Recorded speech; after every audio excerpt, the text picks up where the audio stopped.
going to pretend they don't understand what I'm saying. This woman talked about how she had a head full of natural hair. Most black women do not have long hair. They do not have long natural hair. Black hair does not grow.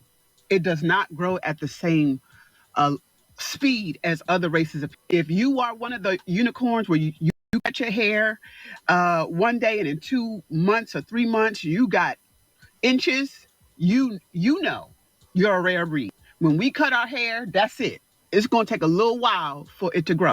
Damage or undamaged. Here, I do not look feminine with natural hair. Then coupled with the fact that the hair doesn't grow as fast, no. Some women have the confidence, they have the beauty to be able to pull off a short natural. I do not. I do not. And I think most black women do not. They do not. And for a lot of, I know me, I feel prettier with wigs or straight hair. I feel prettier. I feel more feminine with hair, wearing hair that mimics another race of people. And I know that's a shame. And I know that's some internalized self hate. But listen, my eyes aren't fooling me. I don't look, okay? I don't look that good in any style, but definitely when my hair looks what it looks like natural. You know how some men, black men, they like a woman natural in theory, but if you put her side by side with a woman with a wig, they would choose a woman with the wig. Would you marry outside of your race? I can't, I don't have anything against anyone else, but I relate to that thing that I know. So probably not. Now, is she someone that is your type? Yeah, of course. Yeah. I love beautiful black women. You know what I mean? Dress is fantastic. Everything's on point. So I have no problem with this. So yeah. Person, you seem cool. Thank you. Seem interesting. Yeah. You got some cool stuff Respect on. the answer. Nice. That was well spoken. Yeah, thank you. Thank you. All right, and I feel like I know the answer to this, but is she your type? Man, chocolate. You already know. Yeah. Come on now. Dress is cool. You can be short, you can be tall, you can have short hair, long hair. I have refused since I was a child to relegate what I like to a certain look. Mm-hmm. But what I will not compromise is this and this. I think a lot of black women are on that type of tip. We like our hair natural in theory. You know, we should like it in theory. We like it better on somebody else, but when it comes to us, we do not look feminine. You know, we do not look we do not look pretty.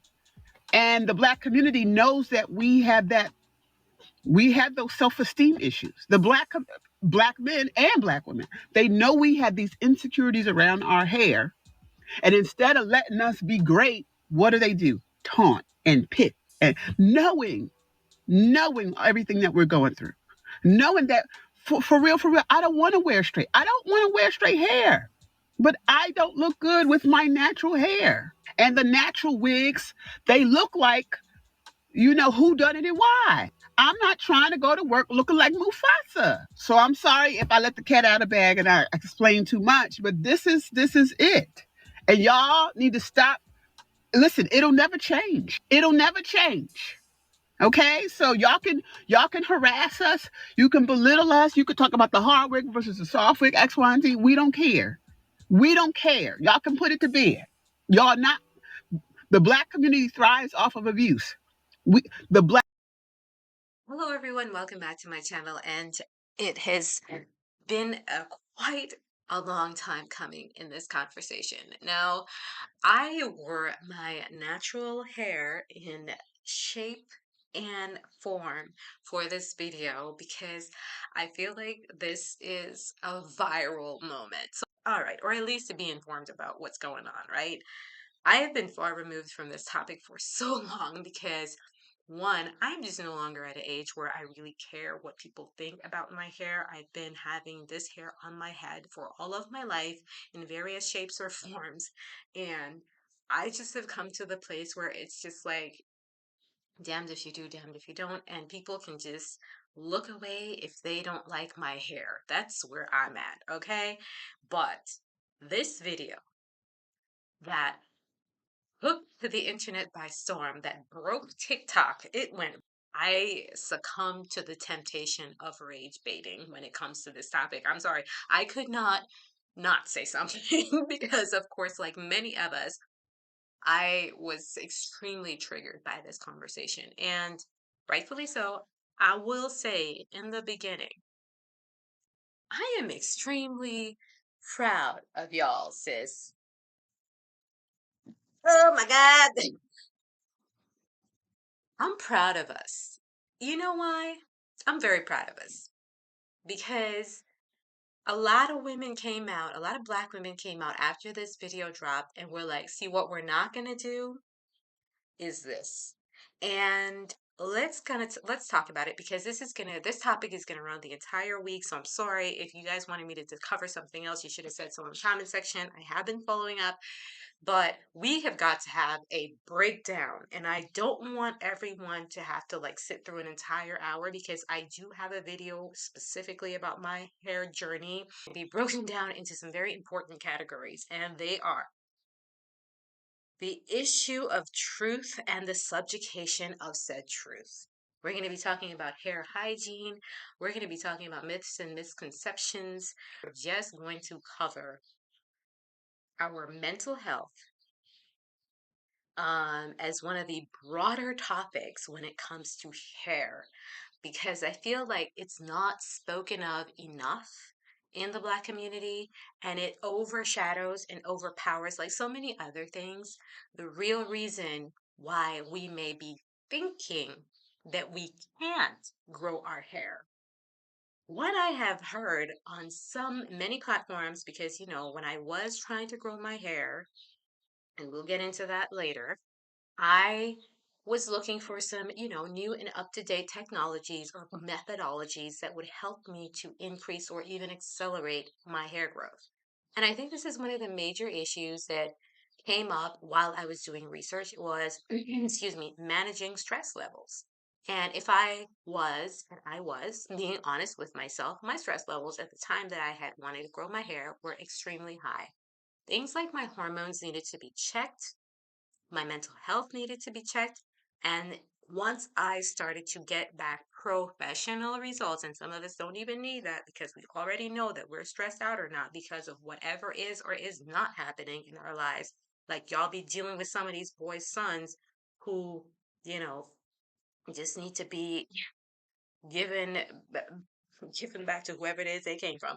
Anyways, um, more to the point of your stress levels, I literally went to a healthcare mental health professional to check and verify and validify the level of stress that I was encountering.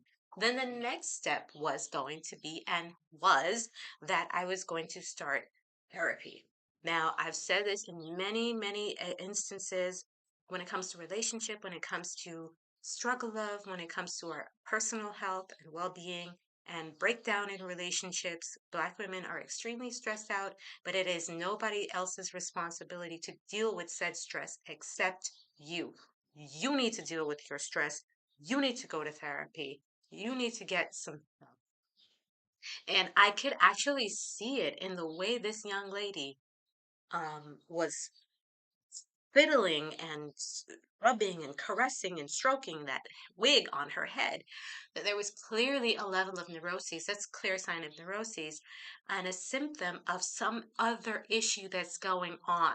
Now, that is a big factor of stress. And when you are, because not everybody responds to stress by hair loss, but a lot of us do.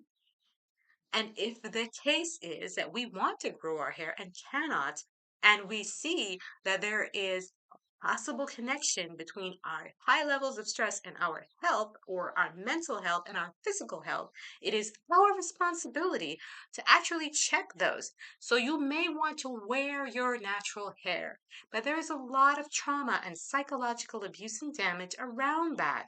That is your responsibility to check so that when people call you out your name, call you names because of the way they think you look with your natural hair, it ain't nothing but a thing, baby, because you have already dealt with those issues internally.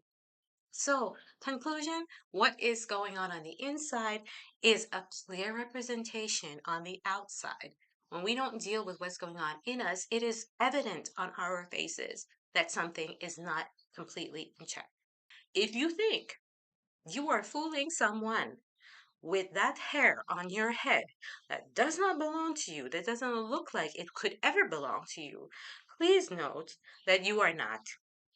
You look ridiculous. And you would look even more serious and beautiful if you just would take the time out to wear the hair that was given to you, that you came here with, that you were born with. I mean, men don't even really care about that stuff anyways. So I hope you Stop it. Get some help. more. So I hope you guys are here for, a little bit of the tea, not just my opinion, because, I don't really try to give my opinion too much in terms of what the facts say. Um, but I'm just gonna give it as I see. I'm gonna call it as I see it. You're not fooling anybody. A lot. So guys, in conclusion, I want to thank everybody for stopping by to my channel, and let's just be very cognizant and aware of the fact that we should really try to celebrate natural hair in all its shining glory. Make it a normal thing for women to wear their natural hair, short, long, in any shape or form. I, for one, have been wearing my hair this way for decades, and I really believe that the more we advocate for the normalization of our hair, the more comfortable women will feel to wear it naturally. So thanks for stopping by, and I see you guys in the next one.